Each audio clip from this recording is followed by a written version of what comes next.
Hello everyone and welcome to my kitchen table. But as you can see, no kitchen table, but we're in a garden. There's a garden table. We're in Australia, would you believe? Listen, I know that this is a little bit late, but let's talk Rally Spain. We will save the Rally Australia talk for a few days' time. Let's talk about Rally Spain and that really quite extraordinary event of, 10 days ago or so in Catalunya and Sebastian Loeb's victory.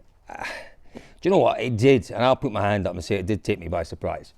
I really didn't expect him to be able to find that kind of consistent pace to put in a challenge for him to ultimately win that rally. But what it showed was that above all other forms of motorsport, experience counts in rallying. Clearly you can't take away style and quality. That will always be there. But there is no more experienced man. And the Sunday tyre choice, the inspired Sunday tyre choice, where Loeb went back many years to his notes from previous days, and perhaps the Zara, I don't know which car it was that he looked at the notes from, but he looked at notes and said, yeah, listen, we've tried these hard tyres before in drying conditions that are quite cool, and they work really well.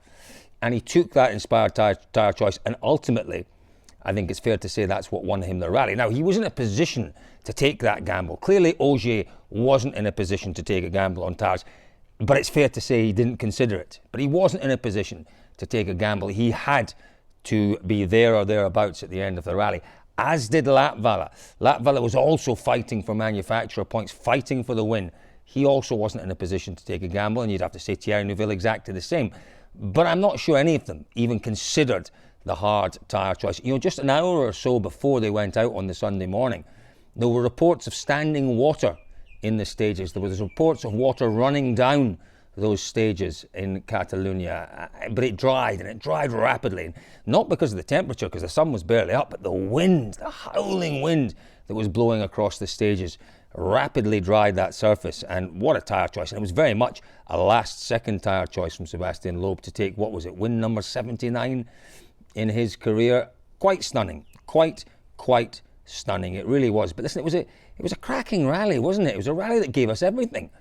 We used to talk about tarmac rallies as maybe being a little bit boring, a little bit predictable, but there was nothing boring or predictable about Catalunya a couple of weeks ago. It was the most magnificent event. You have to feel for Ott Tanak. Listen, I'm 100% certain that had Tanak not picked up that puncture, he'd have won that rally, and he'd have won it by a long way.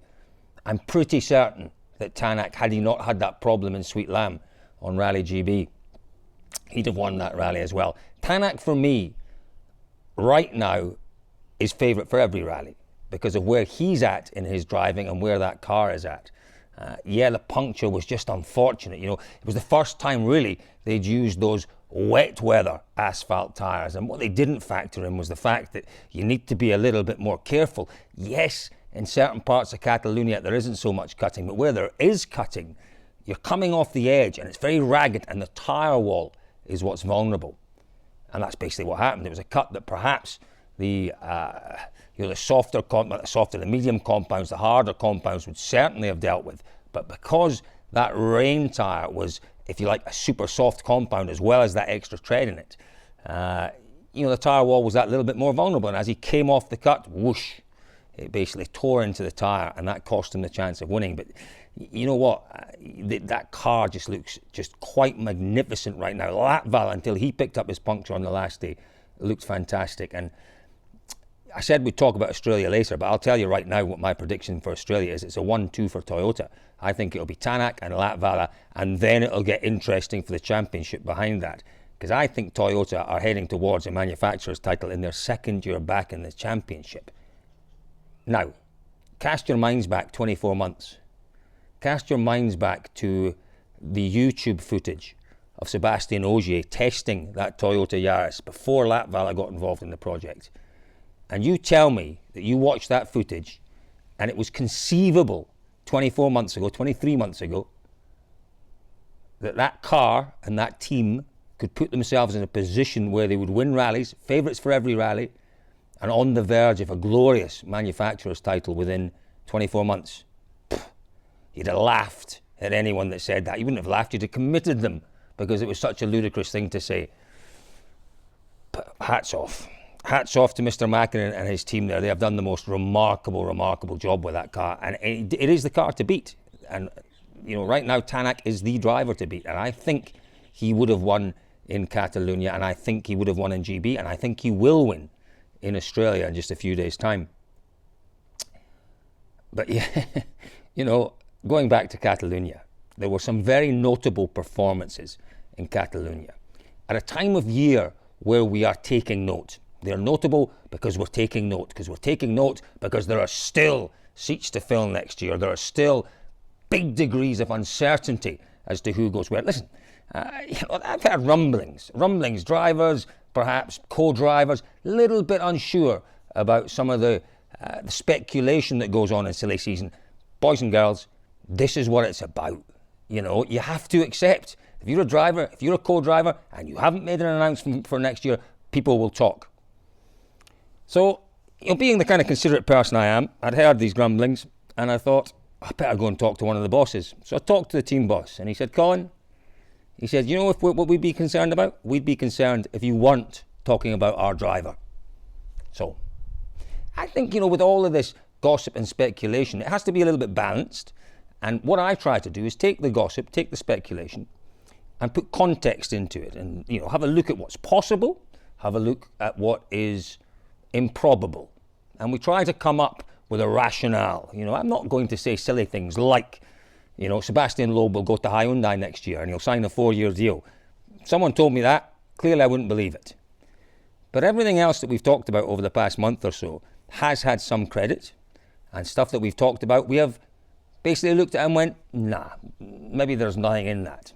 But there's still a lot to be decided. Now let's talk about Loeb and where Loeb might fit into everything. Well, Mr. Boudard has said they would like to run 3 cars next year, but it's going to come down to the commercial operation of the team. Can they find the money to run a 3rd car? That depends on partners. There's a couple of things going on here, I suspect. One is very much Abu Dhabi and Sheikh Khalid. His money has been in that team for the past, 4 or 5 years now. And to be fair, I think Sheikh Khalid might look at it and say, well, we've not maybe had the return that we wanted, because they'd come off the back, Citroen, of 9 years of championship titles with Loeb, unbeatable. Unbeatable car, unbeatable team, unbeatable driver. And since then, it's been a little bit patchy, hasn't it? They've had, 4 or 5 wins with Chris Meek. They had 1 win, I think, with Mads Osberg. Did they have a win with Mikko Harvonen? I think they did, didn't they?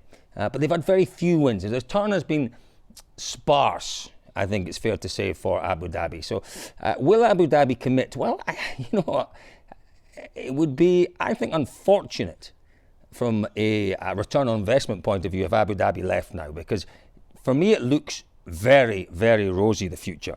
That car looks good. You'd have to say in Spain, someone said, well, it only looked good on tarmac. No, it looked good on gravel as well. It looks like a competitive car. And remember, Chris Meek told us that. He said, we're almost there. We're almost there with the car before he left after Rally Portugal. I think what Loeb showed us is that car is very competitive. It is very capable of winning rallies. And with Sebastian Ogier, who would have been disappointed to be second, but at the same time, he'd have been pleased to see the car that he's driving next year is capable of beating the Hyundais, the Fords, and perhaps the Toyotas. So yeah, what are Abu Dhabi going to do? Well, if they come back and they put their money back in to Citroen Racing, I think there will be a 3rd car next year, and I think it'll be split. And Loeb, listen, he won't go to M Sport. Malcolm has said he's talking to him. I'm sure he is. I'm absolutely sure that Malcolm is talking to him. But, if Loeb comes back into the championship, it will be with Citroen. No question about that. I don't think he will come back for a full campaign. I suspect that we will see him back for 5 or 6 rounds next year. Then there's a question of who does the other rounds. Well, Sheikh Khalid will do a certain number of other rounds. But, no disrespect to Sheikh Khalid, not the ideal driver in terms of manufacturer points. I think Craig Breen will stay. I think he will stay at Citroen. I really do. I really do think that it looks as if there is an opportunity still at Citroen for Craig Breen. But all of that will depend on the Abu Dhabi money. But there's another commercial element to this. And it's the Mads Osberg situation. What is Mads going to do? Listen, Mads is the perfect 3rd driver. He's a driver that, given the right circumstances in Finland and Sweden, can push for wins. He is also a driver that will give you good points on a regular basis. And he is also a driver who potentially brings money to the team with his sponsors. So when Boudard talks about the commercial situation and the chances of running a car being dependent on the outcome of negotiations, yes, I suspect that the bigger negotiation is with Abu Dhabi, which may give Loeb a chance, it may give Breen a chance, but I also suspect there are ongoing discussions with Mads Osberg and with OneBet, potentially to have Mads Osberg in the third car there. So let's wait and see what happens. But I think it's almost guaranteed that we will see Loeb next year, and we will see him in a Citroen, and we will see him for a minimum of 5 or 6 rounds. He does 5 or 6 rounds and there's no pressure on him. He can do what he has done a couple of weeks ago in Spain, what he did a couple of weeks ago in Spain. When you're fighting for a title, it's difficult to take gambles, it's difficult to take risks. But he can come out 5 or 6 rounds, he can go and he can have some fun, and he can win rallies, and he will win rallies, and he can score good points because that's what he's capable of doing even at his age, week in, week out in the World Rally Championship. So let's wait and see what happens with Citroen.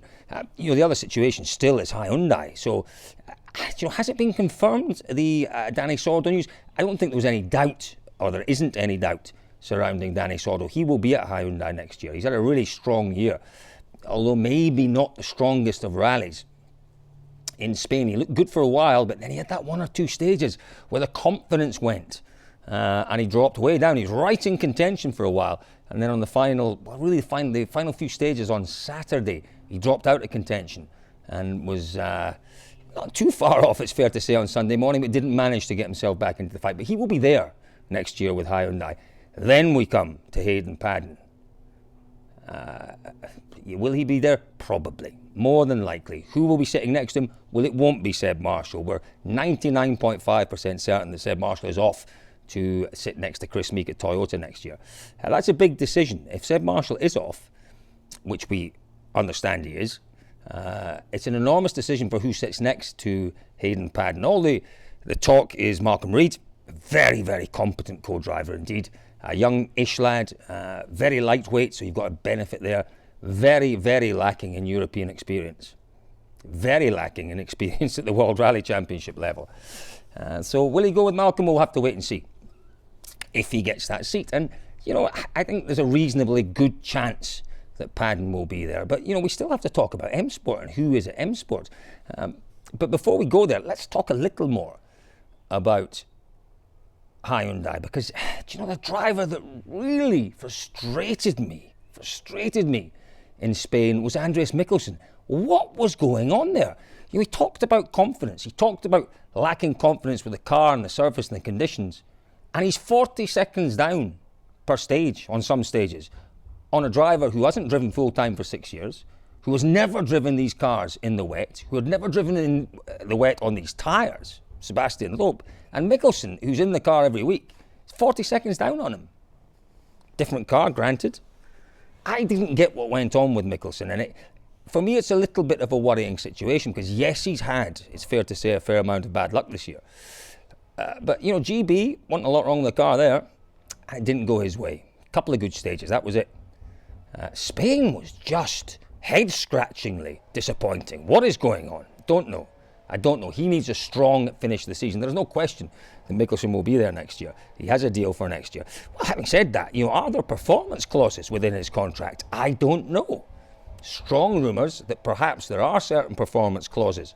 There would be within a lot of driver contracts performance clauses that would allow the team to make decisions before the end of the contract, potentially. I don't know if that's there, but Mickelson needs a strong Rally Australia. Remember, he has done very well. He's won Rally Australia. He won it 2 years ago, the last year with Volkswagen. He was leading Rally Australia last year. So if we get a lacklustre performance in Australia from Mickelson, then we have to start asking questions. But until then, we'll just put the last couple of rallies down to one of those things. It happens. Drivers have highs and they have lows. While we're talking about drivers that are having slightly baffling periods, let's talk about Esa-Pekka Lappi. What's going on there? Well, he's moving. We know he's moving. It's been announced he's off to Citroen. I feel, is another one who himself feels frustrated. He knows that he's got the fastest car in the service park just now, and it's just not going his way.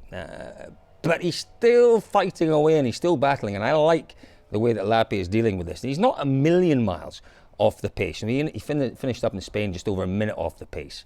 Sounds like a lot, but it's not. When you look at Andreas, it was a long way off. It was 2 minutes, 2 and a bit minutes off. But it's a little bit, I don't know what's happening with Lappi. He sees Tanak, he sees Latvala pushing for wins, pushing for podium places, and he's not able to find that consistent pace. And it is slightly, again, head scratching. Don't know what's going on there. So there's a couple of drivers that had difficult ones in Spain. Who had good rallies in Spain? Well, there's another driver, in fact, before we go there, who I think a difficult one. Again, at the time of year where they are looking to put in good performances. Craig Breen made too many mistakes. And everyone knows who listens to the kitchen table that I'm a big fan of Craig Breen's because he still has potential. He's never had a full season. He's had 2-part seasons in the WRC. We haven't seen a full season yet from Craig Breen. So we mustn't judge Craig Breen yet because he hasn't had the opportunity that other drivers have had. But Spain was an opportunity for him to go and show what he can do, and he made way too many mistakes. He's another one who has to come to Australia and put in a strong performance. It's difficult because he lacks experience on these stages.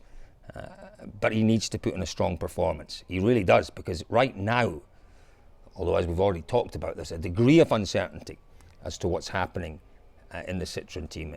Craig still has to impress certain people. I am sure he is talking to Hyundai. I am sure he is talking to M Sport, and I am sure there are ongoing discussions with Citroën.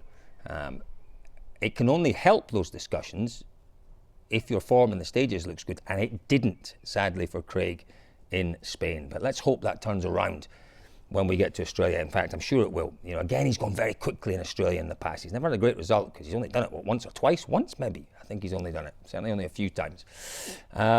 But the man who put in the performance that was more or less exactly what was needed in Spain was Alvin Evans. And we talked about it before. I think Alvin is on dodgy ground. He's in his 4th full season in a WRC car. And he's had a very, very nondescript season, shall we say. It's been up, it's been down, a little bit of bad luck with a few punctures and a few issues. He's had to play his part in terms of supporting Ogier. There are 2 ways you play your part. One, to get ahead of Ogier's nearest opponents, to get ahead of the Neuvilles and the Tanacs. That hasn't happened. It's been mid-table and lower. When you find yourself in those situations, you drop behind your team leader, and that's happened on a number of occasions. He's dropped behind on a Friday to give Ogier a better road position. I think that was Finland. He's then dropped behind the likes of Sweden. He's dropped out the points to give Ogier an extra point. That happens, and for sure, he's done his part that way. But where he did his part and he played his part in Spain was in that he got into that fight at the very, very critical end of the battle and the race. And he got himself on the podium, and it was a great performance. There was good pace, there was consistency, and it looked good for Alvin Evans. What he needs to do, it's what I said before Spain, he needed as a minimum 2 podiums. Well, he's got the first podium in Spain. I think he needs to again show us in Australia that he can fight at the very top end. He doesn't need to show us, he needs to show in particular Malcolm Wilson, because it'll be Malcolm Wilson that makes the decisions at the end of the day as to who drives in that team next year. Now, a little bit of talk about that next year. Fairly well publicised in the last few days. Gus Smith has been openly testing the WRC car. He will form part of that team next year. His main focus will be the WRC Pro, WRC2 Pro, what do we call it? Can't remember. WRC Pro, WRC2 Pro. So the R5 manufacturer battle. That will be his main focus for next year. But I think we will see him doing 4, 5, maybe 6 rounds in a World Rally car. We've clearly already got Teemu Sunen. Didn't talk about him in Spain. Again, he was disappointing, sadly. Disappointing. But then he is the one with least experience in a World Rally car. Sunen will be much better next year. I know he will, because he's an impressive young man. He'll be much better next year. We don't have to talk about Sunen because we know that he has a guaranteed drive for next season with M Sport. Who will sit next to him? 4 or 5, maybe 6 rounds. Gus Smith. Is he ready for it? We'll have to wait and see. We'll have to wait and see. He's got the opportunity. It'd be crazy not to take the opportunity. You might argue he could probably do with another season in WRC2. Well, he's doing that. And he's going to dovetail the WRC2 with the World Rally car. Now, I suspect as well, I had a little chat with Eric Camely. I think Eric Camely is still looking at maybe doing 4 or 5 rounds in a World Rally car next year. That would tie in nicely with what Greensmith is doing. So there is that potential there as well. Maybe we'll get the likes of an Eric Camely coming along doing 4 or 5 rounds. Would that be enough? Might we only see 2 M Sport World Rally cars next year? That is a possibility. But if we see 3 M Sport World Rally cars, well, then you have to say that if Alvin Evans does go to Australia and prove himself, he's in the box seat. Craig Breen still has to be considered, and is still, I'm sure, if they run 3 cars next year, still a real possibility. But all these things still have to be resolved, and they won't be resolved until after Australia, and potentially well after Australia, till that is resolved. So, yeah, you know, it is going to be exciting. We're very much looking forward to Australia. It's going to be the biggest rally in many, many years. How long is it? It's many years since we went into the final round with 3 drivers. 2 within 3 points of each other. Tarmac just waiting to pick up the pieces should the others drop the ball, so to speak. But it's going to be an enormous rally.